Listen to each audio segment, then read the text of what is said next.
Breaking news at 11. At least one officer shot and unrest nationwide after a grand jury decision not to file charges against police officers for the death of Breonna Taylor. A live report from NBC News in Louisville with the latest. Also, anger and emotion expressed in Cleveland tonight. They show that our lives are not valued, and they don't worry about the repercussions. Andrew Horansky on how Northeast Ohio is responding to today's decision. Plus, we take a look at how we got to this point and what's next for one of the officers involved in Taylor's shooting. And with only 6 days until the presidential debate puts Cleveland's Fairfax neighborhood in the national spotlight, Lena Line takes a look at the major health disparity facing the community that the Cleveland Clinic calls home. From the WKYC studios, this is What's Next. We begin with breaking news out of Louisville tonight, where police confirm 2 officers have been shot downtown. Protests erupted around the Kentucky city following the grand jury's decision not to charge officers with Breonna Taylor's death. The chief of Louisville Metro Police Department says both those officers are being treated at the hospital and are expected to recover. You are looking live now at Louisville 2 hours after the city curfew was enacted. We'll have a report there in just minutes. Protests this evening not only in Louisville but around the country. The only charges issued today against one officer accused of endangering Taylor's neighbors by firing shots. We're also seeing protests here in Cleveland. They started this afternoon downtown. All was peaceful as people gathered to rally for justice and for change. We have team coverage to unpack this all tonight. Thanks for joining us. I'm Sarah Schuckman. And I'm Russ Mitchell. Before we dig into today's developments, we want to take a look back at the timeline of events that brought us to this night, almost 6.5 months after Breonna Taylor, a 26-year-old emergency room technician, was killed. It began on March 13th around 12:40 a.m. when Louisville police officers served a search warrant at Taylor's apartment looking for her ex-boyfriend. A warrant Kentucky's Attorney General Daniel Cameron said today was not a no-knock warrant. Evidence shows that officers both knocked and announced their presence at the apartment. Cameron says officers then burst into the apartment and shots were fired at them by Kenneth Walker, Taylor's current boyfriend, who said later he thought Taylor's ex was trying to break in. Police fired back, hitting Taylor 6 times, killing her. 2 months later, May 11th, Breonna Taylor's family hires civil rights attorney Benjamin Crump, and the case begins getting national attention. May 21st, the FBI announces it has opened an investigation into the case. June 19th, Officer Brett Hankinson is fired. His boss is saying he violated procedure when he fired 10 rounds the night of the raid. That brings us to today.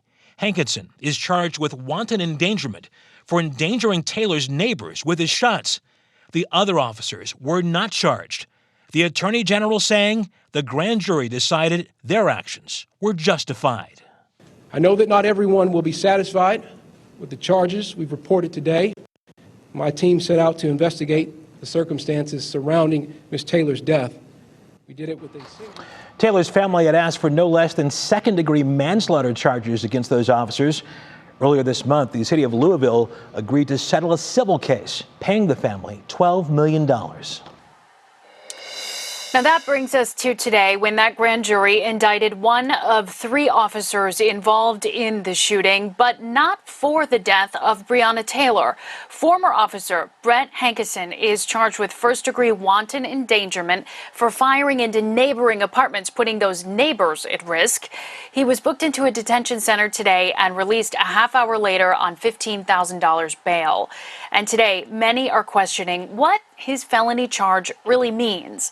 Wanton endangerment in the first degree is when a person deliberately engages in conduct that creates a substantial danger of death or serious physical injury to another person under circumstances that show extreme indifference to the value of human life.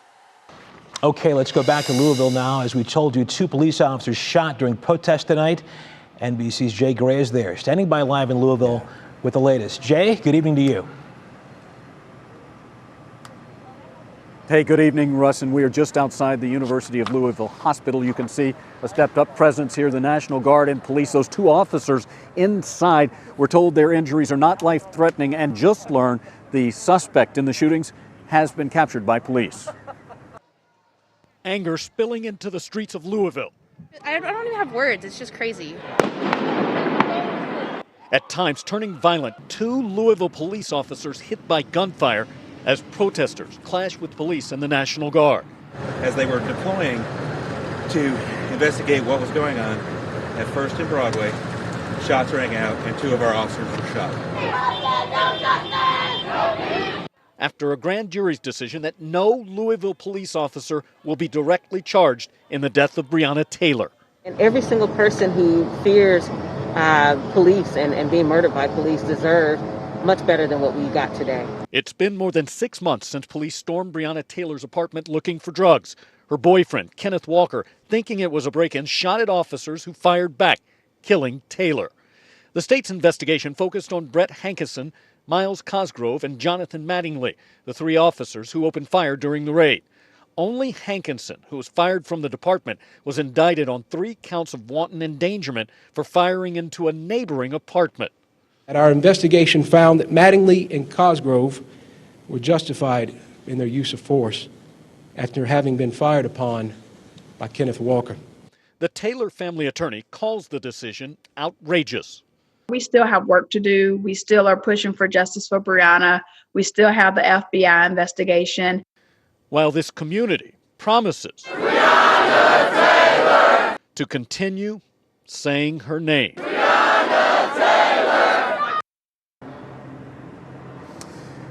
Yeah, now look, there is a curfew in place here right now, though there continue to be pockets of protest across the city. And we talked to officials this evening. They say this show of force and a lockdown of the core of downtown Louisville will also continue for as long as necessary here, Russ. A lot of frayed nerves, a lot of people frustrated. Yeah, I know, Jay, we were supposed to talk to you tonight at 6 o'clock and you had to move for safety reasons. So thank you for your report and you stay safe. I'm sure we'll talk to you tomorrow. Thanks. Well, back home, there were peaceful protests in Cleveland today after the grand jury's announcement was, after indictment rather, was returned this afternoon. Andrew Horansky has the latest on the situation here.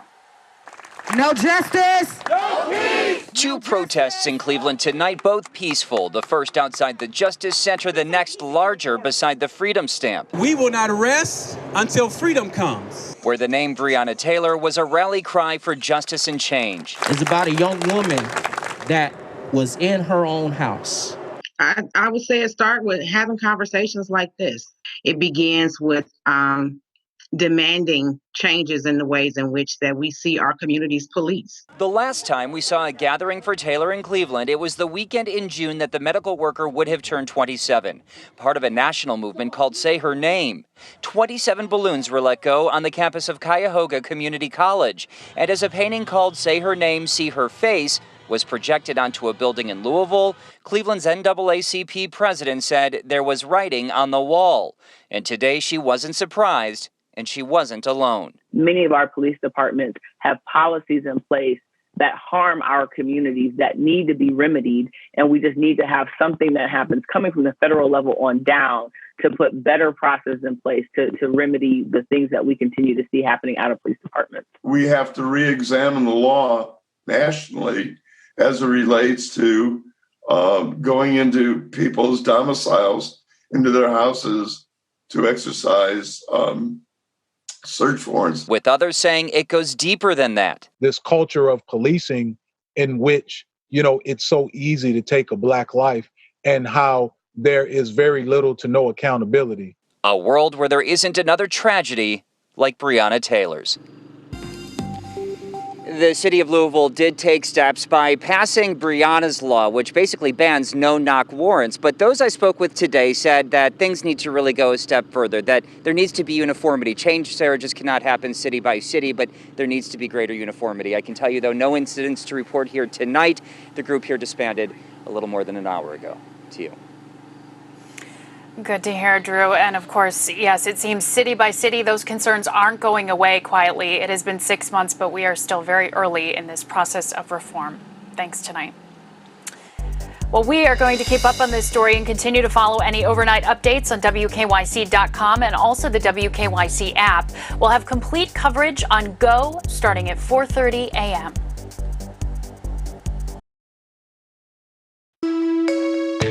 Now at 11. Your party wants to go socialist medicine. My party is and me. socialist right healthcare. now, I am and the they're going to Democratic dominate Party. you, Joe. That was really a productive segment, wasn't it?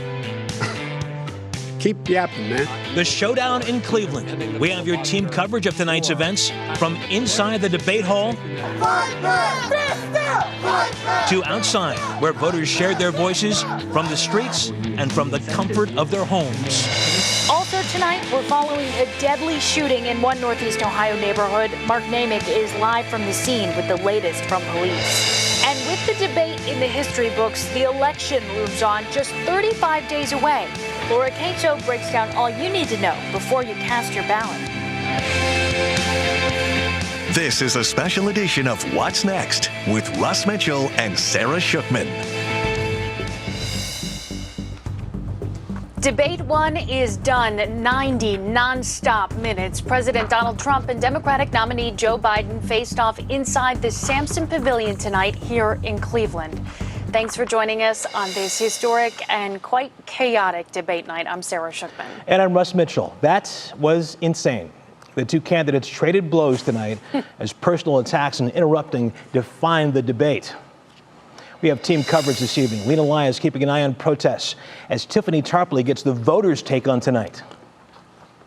Laura Caso is looking ahead to what's next with voting, but we begin with Andrew Horansky outside the Sampson Pavilion now. Andrew, good evening. Good evening to you guys. You're right. With 35 days to go before Election Day, there is a lot that we are processing here tonight. And all I can think to myself outside the Sampson Pavilion here in Cleveland is that I do not want to be a moderator when I grow up. Chris Wallace certainly had an uphill battle this evening. And as expected, there were some things we thought we would see, and we did. Donald Trump clearly tried to get under former Vice President Joe Biden's skin. At times, Biden laughed at the jabs, but also appeared to get upset, too. And there was name calling, with him calling President Trump things such as a clown and a liar. It was contentious. The men talked over each other. President Trump often interrupting, and he would not say when he would finally make his personal taxes public, as he has long promised. The men took barbs at each other's relatives. There was, again, very contentious moments with, at one point, Biden snapping at Trump saying, "Will you shut up, man?" There is going to be a lot of fact-checking over this. There is going to be a lot of debate when it comes to what happened tonight, and many Americans are going to be having conversations around their dinner tables for sure, probably breakfast tables sooner than that in the days ahead. And one opportunity that may have been missed was talking about the environment, forest cities in Europe and the progress made there. Russ and Sarah, of course, as we know, Cleveland was the inspiration behind the forest city. There could have been a tie-in there that they could have capitalized on. Russ? Yeah, a lot of people hating on Chris Wallace tonight, but listen, that is not easy. He was in an impossible situation. No. And you got to wonder how they're going to change things up next time. So anyway, all right, Drew. That's right. Thank you very much. Yes, it was a fiery night over at the Sampson Pavilion. Alice Barr takes a look at tonight's biggest moments. No handshake for the first presidential debate in COVID times. Instead, the candidates diving straight into hand-to-hand combat. I'm not here to call out his lies. Everybody knows he's a liar. But you I just agree. want to Hey, make sure. Joe, you're the liar. I want to make sure. Graduated last in your class, not first in your class. I want to make Mr. sure. President, can you let him finish, sir? No, he doesn't know how to do that. Joe Biden hammering President Trump for his handling of the pandemic. He panicked or he just looked at the stock market. One of the two, because guess what? A lot of people died. And a lot more are going to die unless he gets a lot smarter. Squaring off over the economy. This guy will close down the whole country and destroy our country. Our country is coming back incredibly well, setting records as it does it. We don't need somebody to come in and say, let's shut it down. We handed him a booming economy. He blew it. Taking on race in America. This exchange over violence in American cities. This is a president who has used everything as a dog whistle to try to generate racist hatred, racist division. The people of this country want and demand law and order, and you're afraid to even say it. The candidates clashing over the new Supreme Court nominee. We won the election, and we have the right to do it. The thing that should happen is we should wait. We should wait and see what the outcome of this election is. The president hitting Biden with personal attacks. The mayor of Moscow's wife gave your son $3.5 million. What did he do to deserve it? This is not about my family or his family. It's about your family, the American people. He doesn't, that's not true. It doesn't want to talk about what you need. Two very different approaches from the two men fighting to lead this country out of crisis. In Cleveland, Alice Barr, NBC News. A large protest near the debate outside drew hundreds of peaceful demonstrators to University Circle. That's where we find Lena Lai tonight with more on their message that got global attention. Hi, Lena. Hi, Sarah. Yes, here at University Circle, where all is quiet right now, about a mile away from the debate. Here, a Black Lives Matter rally that got a bit of a rocky start.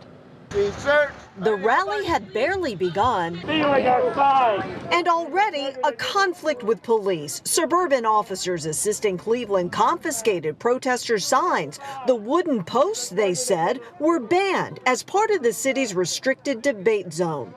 They don't want this message getting out. However, Cleveland police arrived, saw the posts were within guidelines, and demonstrators were back to protesting. Our lives will not matter. But we need this support to turn into legislation change. We want more different policies. And for a few short hours, that message was carried by media from around the world. I'm from France. From France to Norway and Japan, all in Cleveland to capture the calls for racial justice.